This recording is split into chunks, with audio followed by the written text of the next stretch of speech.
பாவையர் மன்றம் வழங்கும் கண்டதை பேசுவோம் என்ற தலைப்பில் நமது ஜெகதா அவர்கள் கண்ட விஷயங்களை, கண்ட கருத்துக்களை எந்த கண்ணோட்டத்தில் பார்த்தால் அந்த கண்ணோட்டம் நமக்கும் ஏதுவாக இருக்குமா என்ற வகையில் சிந்திக்கின்ற வகையில் அவர் இப்பொழுது பேச இருக்கின்றார். ஜெகதா, கண்டதை பேசுங்கள். அனைவருக்கும் வணக்கம்.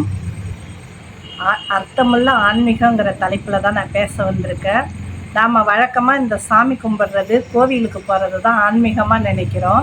அது சின்ன வயசில் அம்மா வழிபட்டதை, குடும்பத்தில் வழிபட்டதை வச்சு நம்ம வழிபடுறோம் தெய்வங்களை. அப்படி வழிபடும்போது அது நமக்குள்ள சில கேள்விகள், ஒரு விவரம் தெரிந்த பிறகு எதுக்கு அம்மா இப்படி சாமி கும்பிட்றாங்க, ஏன் விரதம் இருக்கிறாங்க, இந்த முறைகள்லாம் இந்துக்கள் ஒவ்வொன்றா ஒரு சாஸ்திர சம்பிரதாயங்களை கடைபிடிக்கும் போது நமக்குள்ள சில கேள்விகள் வரும்.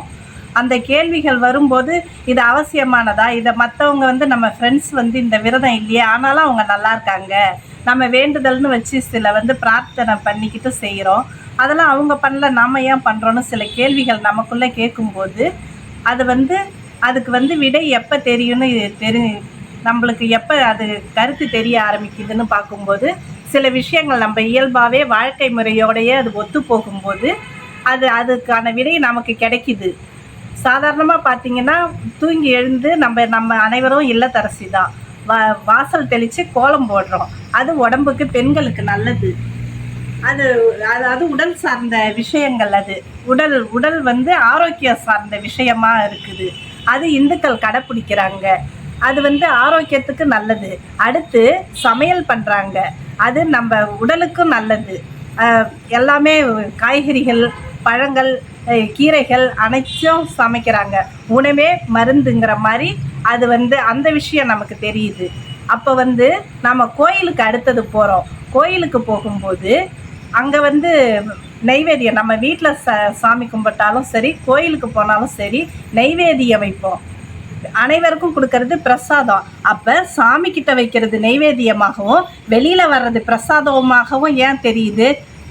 ஏன்னா இதுக்குள்ளே என்ன வித்தியாசம்னா, சாமிக்கு நம்ம படைக்கிற நெய்வேத்தியம், அதுக்கு நெய்வேத்தியம். ஏன்னா அது சாமிக்கு தான் நம்ம செய்கிறோன்னு நம்ம தெரிஞ்சு செய்கிறோம், அதனால் அது நெய்வேத்தியம். வெளியில் யார் வாங்க போகிறாங்கன்னு நமக்கு தெரியாது. யாரோ கோவிலுக்கு வர்றவங்களாம் அதை சாப்பிட போகிறாங்க, அதனால் அது பிரசாதம். நெய்வேத்தியத்துக்கும் பிரசாதத்துக்கும் இதுதான் வேறுபாடு. அதுபோல் அந்த பிரசாதங்கிறது ஒவ்வொருத்தரோட பசியை தீர்க்கும் முறை. ஏன் விரதத்தை கடைப்பிடிக்கிறோன்னா, விரதம் இருக்கும்போது நமக்கு பசிக்கும். அப்போ ஏழை எளியவர்களுக்கும் இப்படி தானே பசிக்கும். ஏழை எளியவர்களோட பசியை தெரிஞ்சிக்க தான் கடவுள் நமக்கு விரத முறையை சொல்லி கொடுத்துருக்குறாங்க. அப்போ அன்னதானங்கிற அதை வெளியில் வச்சு பண்ணும்போது அன்னதானம், கோயிலில் வைக்கும்போது அது பிரசாதம். ஆனால் சாதம் ஒன்று தான்.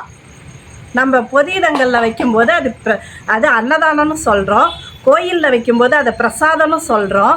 அப்போ அதோட நோக்கமே பசியை ஆத்துறது தான். அதை முதல்ல நம்ம எப்போவுமே காக்காக்கி வைப்போம். அப்போ வாயில்லா ஜீவன்களுக்கும் அது அந்த பசியை தீர்க்கணுங்கிறது தான் அதோட நோக்கம்.